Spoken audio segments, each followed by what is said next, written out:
ప్రతి నియోజకవర్గ పరిధిలోనే నిరుపేదలు మధ్యతరగతి కుటుంబాలు ఎవరైతే ఉన్నారో 2 సెక్టర్లుగా డివైడ్ చేసి నిరుపేదలు మధ్యతరగతి కుటుంబంలో వారికి ప్రభుత్వ స్థలాలలో ఇల్లు కట్టించి ఇవ్వాలి అని 1,00,000 ఇళ్ళు మొదటి విడత కట్టించి ఇవ్వాలన్నది ఈరోజు కేబినెట్లో నిర్ణయం తీసుకోవడం జరిగింది. ఏదైతే ఈ నిరుపేదలు ఉన్నారో ఈ నిరుపేదలకి రూరల్లో ఇచ్చినట్టు 5 లక్షలతో పాటు అన్డివైడెడ్ షేర్కు సంబంధించిన ల్యాండ్ ఆ కట్టే అపార్ట్మెంట్కి సంబంధించిన అన్డివైడెడ్ ల్యాండ్ని కూడా ఫ్రీగా ఇవ్వాలన్నది ప్రభుత్వం నిర్ణయించి ఆ ఎక్సెస్ అమౌంట్ ఎంతైతే ఉంటుందో అది 4 లక్షల 5 లక్షల క్యాలిక్యులేషన్ చేసి ఆ 400 420 ఎస్ఎఫ్టీ కట్టియాలనే ఏదైతే ఆలోచన ఉందో దాన్ని ఆ నిరుపేదలు వారి జీవనోపాధి కోసం ఎక్కడ ఏ ప్రాంతాలైతే నివసిస్తున్నారో అదే ప్రాంతాలలో వారుండే స్లమ్ ప్రాంతాల్లో వాళ్ళకి విల్లింగ్ ఉంటే ఆ స్లమ్లోనే కట్టిస్తాం. ఆ స్లమ్ ప్రాంతాల్లో కట్టించి 5 లక్షల రూపాయలతో పాటు ఆ ల్యాండ్ మీద కూడా వాళ్ళకి అన్డివైడెడ్ షేర్ కూడా రైట్లు ఇస్తాం. అలా కాని ప్రాంతాలు ఏవైనా ఉంటే అది హౌసింగ్ బోర్డుది కానీ వివిధ శాఖలకు సంబంధించిన భూమి నివాసానికి యోగ్యమైన భూమి ఏదైతే ఉందో దాన్ని ఐడెంటిఫై ఇప్పటికే కొన్ని పాకెట్లు చేశాం. ప్రతి నియోజకవర్గాన్ని ఒక యూనిట్గా ఆ ఐడెంటిఫై చేసిన పాకెట్లలో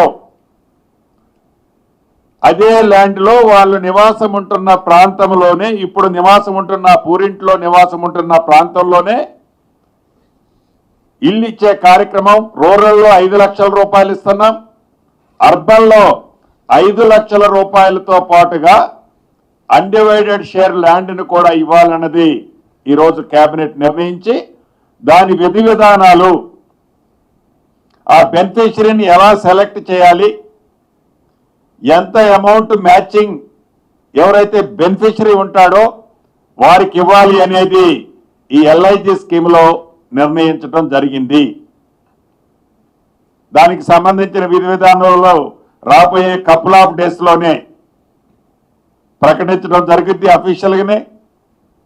అదేవిధంగా ఎంఐజీకి సంబంధించింది కూడా కోర్ అర్బన్ ఈ 3 కార్పొరేషన్ పరిధిలో కోర్ అర్బన్ ప్రాంతంలో ఈ 3 కార్పొరేషన్ ప్రాంతంలో ఎంఐజీకి సంబంధించింది కూడా ఒక 30% హౌజెస్ కట్టాలని, దాంట్లో అన్డివైడెడ్ ల్యాండ్తో పాటు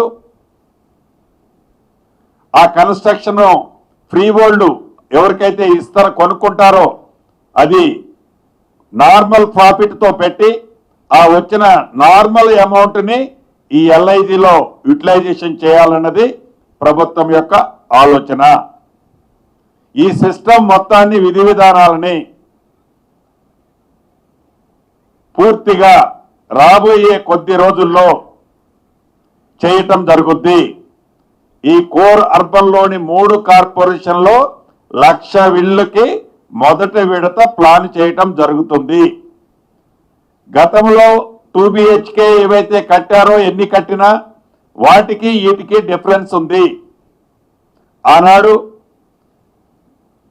ఎవరైతే వారి జీవనోపాధి కోసం నివసించే ప్రాంతం నుండి 30 నుంచి 40, 50 కిలోమీటర్ల దూరంలో 2 BHK కట్టిన కారణంగా అక్కడికి వాళ్ళు పోయి నివసించలేక అక్కడ నివసిస్తే మళ్ళీ వారి జీవనోపాధి ప్రాంతానికి ప్రతిరోజు అప్ అండ్ డౌన్ చేయలేక ఆ ఇల్లు ఇచ్చిన నిరుపయోగంగా వదిలేసిన సందర్భాలు కోకొల్లగా ఉండి అవన్నీ ప్రభుత్వం దృష్టికి ఈనాడు వచ్చినాయి. కాబట్టి నివసించే ప్రాంతంలోనే వారి జీవనోపాధి కోసం నివసించే ప్రాంతంలోనే ఇల్లు ఇచ్చే కార్యక్రమం కోసం ఈ కాన్సెప్ట్ని ప్రభుత్వం ఈనాడు కేబినెట్ లో అప్రూవ్ చేసిందని కూడా మీ ద్వారా ఈ కోర్ ప్రాంతంలో నివసించే నిరుపేదలు మధ్యతరగతి కుటుంబాలకి శుభవార్త తెలియజేస్తున్నాను.